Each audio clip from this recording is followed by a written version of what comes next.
for staying with us. Last week, we introduced you to Jonathan Springer, a U.S. Army veteran.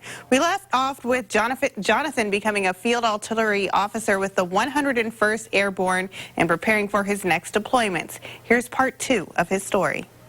Jonathan Springer was a sergeant in the U.S. Army at the time he was headed to his second deployment to the Middle East after helping clean up the mess in Abu Ghraib. He would spend 2 more tours overseas, one in Iraq and the other in Afghanistan. During his third deployment, he was located in the dangerous Pesh River Valley. It was a very kinetic area. We lost a lot of guys. I lost some guys.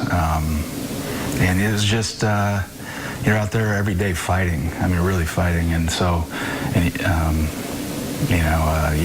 we lost a lot of guys. And so it's tough.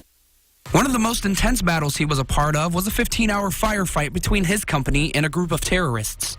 You remember it because of the guys that you were fighting alongside. Those experiences and those he lost still weigh on him today. It's something he's seeking professional help to cope with. If you experience like real combat, ground combat, for any given time, doesn't matter if it's just one mission or multiple missions over multiple years, you're going to come back and it's going to affect you some way. While deployed to Afghanistan, Jonathan recalls having to have a physical map to call out coordinates to fire the artillery. I had a fat finger on a map, the grid to call in. These experiences helped Springer develop the Tactical Nav app while he was deployed. The app helps military personnel to determine the distance of a target using a map and grid overlay and input from soldiers on the ground.